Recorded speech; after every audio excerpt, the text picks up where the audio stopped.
तो पिछले क्लास में हमने प्रोजेक्ट इवैल्यूएशन टेक्निक के तहत क्या देखा था, non discounted cash flow technique में एवरेज रेट ऑफ रिटर्न या accounting rate of return method देखा था प्रोजेक्ट के मूल्यांकन के टेक्निक्स के अंतर्गत।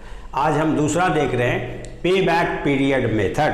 पे बैक पीरियड मेथड ये दूसरा मेथड हुआ प्रोजेक्ट इवैल्यूएशन का, जिसके अंतर्गत ये जो प्रोजेक्ट जितना अर्लियर जो इनिशियल कॉस्ट ऑफ इन्वेस्टमेंट यानी शुरुआत में जो कैपिटल इन्वेस्ट किया जाता है किसी प्रोजेक्ट का, जिसको इनिशियल कैपिटल आउटले भी कहते हैं, कैपिटल कॉस्ट ऑफ प्रोजेक्ट भी कहते हैं, या इनिशियल इन्वेस्टमेंट भी कहते हैं, उस इनिशियल इन्वेस्टमेंट को जितना जल्दी रिकवरी हो जाता है किससे, तो उस प्रोजेक्ट से जो एस्टिमेटेड इनफ्लो होने वाला है इनकम के रूप में, प्रॉफिट के रूप में, जिसको स्ट्रीम्स ऑफ कैश इनफ्लोज कहते हैं, तो उसके जरिए कितना आसानी से और कितना अल्प समय में रिकवर हो जाएगा इनिशियल इन्वेस्टमेंट, वही उसका पे बैक पीरियड। पे बैक यानी जो पूंजी लगाए वो वापस मिल गया। सपोज कीजिए कि एक प्रोजेक्ट प्रपोजल है जिसका इनिशियल इन्वेस्टमेंट 1 लाख है और उस प्रोजेक्ट्स के जरिए जो इनकम आने वाला है फ्यूचर में उसके एस्टिमेटेड लाइफ के दौरान वो एनुअली सपोज कीजिए 20,000 है, तो 20,000 करके 5 ईयर्स में पूरा 1 लाख रिकवर हो जाएगा उसके इनकम से, सेविंग से। तो ये 5 ईयर्स उस प्रोजेक्ट का पे बैक पीरियड हुआ। अब प्रोजेक्ट प्रपोजल्स 5 हो सकते हैं, जो जिसमें से एक चुनना है, 4 हो सकते हैं, 3 हो सकते हैं, तो सारे प्रोजेक्ट का इंडिविजुअल पे बैक पीरियड निकालते हैं और उसमें से जो सबसे लोएस्ट पीरियड वाला प्रोजेक्ट प्रपोजल होता है उसको सेलेक्ट किया जाता है, क्योंकि ये माना जाता है कि कैपिटल की रिकवरी जो जितना अल्प समय में करेगा वो प्रोजेक्ट उतना ही बेनिफिशियल होगा। अगर सपोज कीजिए 10 ईयर्स एस्टिमेटेड लाइफ होता प्रोजेक्ट का, तो 5 ईयर्स में कैपिटल बैक हो गया, रिमेनिंग 5 ईयर्स के अंदर जो 20,000 पर ईयर इनकम आएगा उससे वो सेविंग होगा, सरप्लस होगा।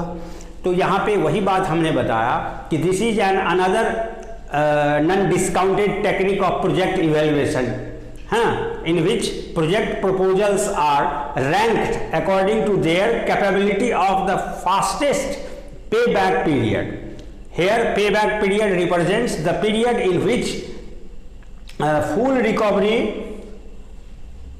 double time लिखा गया, a full recovery of the initial capital outlay, जिसको इन्वेस्टमेंट कर सकते हैं, of the project through its streams of annual cash inflows, यानी उसके प्रोजेक्ट से जो इनकम के रूप में इनफ्लो होगा, कैश इनकम याद रखें, उससे फास्टेस्ट अगर रिकवरी हो जाता है सबसे फास्ट कैपिटल का, इनिशियल इन्वेस्टमेंट का, तो वो प्रोजेक्ट हम सेलेक्ट कर लेते हैं। तो इसमें वही हमने लिखा कि in this approach the projects are evaluated on the basis of their capability of the fastest pay back period, यानी सबसे पहले कौन लौट आएगा उसके आधार पर इवैल्यूएशन कहते हैं। और प्रोजेक्ट पीरियड को डिफाइन करते हुए हमने कहा कि in other words the period in which aggregate sum of cash inflows is equal to the initial cash outflows और कैपिटल कॉस्ट ऑफ प्रोजेक्ट, यानी इनफ्लो और आउटफ्लो जितने पीरियड में इक्वल हो जाता है उसको हम लोग पे बैक पीरियड कहते हैं। अब इसको हम लोग इलस्ट्रेट करके देखें। अब स्टेप्स कौन कौन से लेने हैं, steps involved in this technique.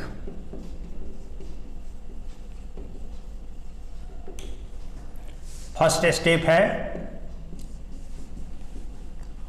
सबसे पहले हम लोग जानते हैं, एस्टिमेट करते हैं initial estimation of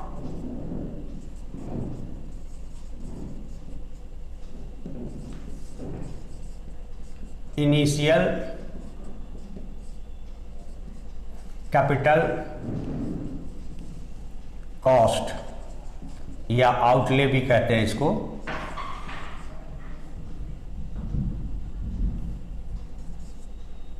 of the proposals, है ना, कौन सा प्रपोजल्स? The project proposals. दूसरा estimated life,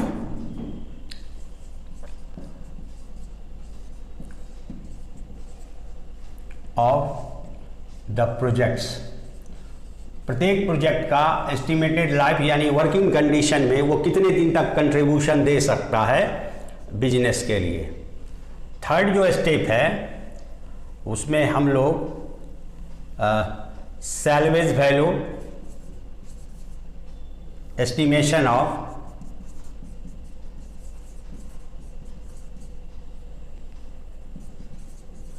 salvage value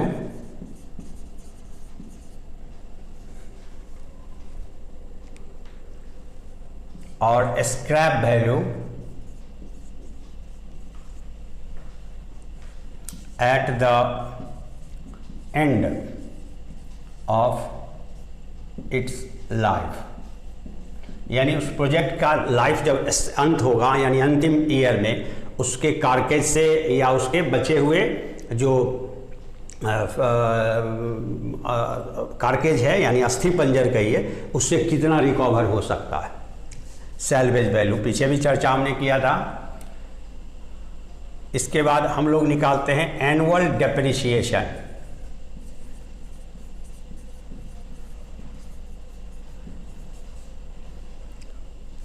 fifth में annual estimation of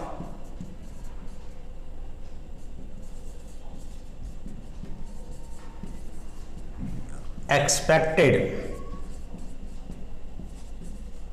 streams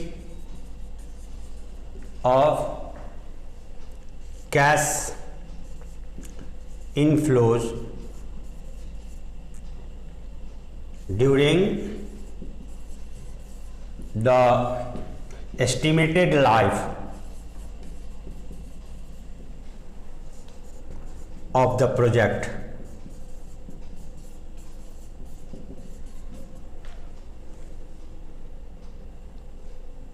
Sixth,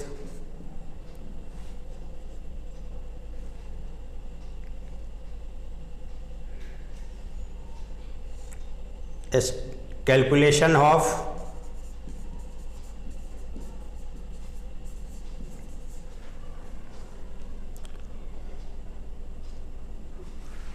net cash inflow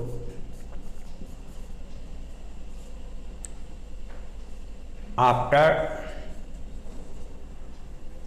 tax but before charging depreciation।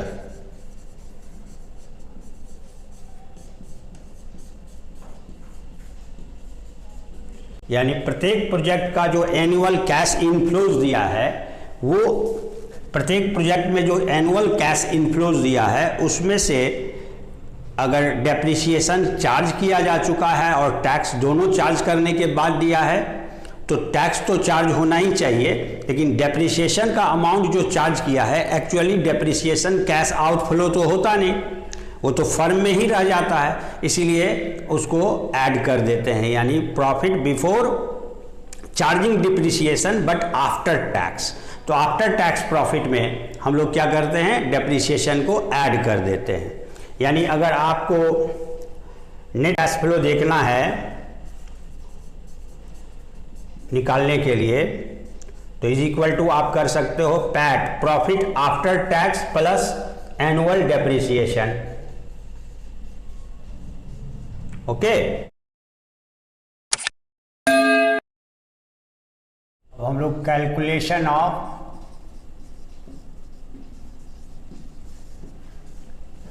पे बैक पीरियड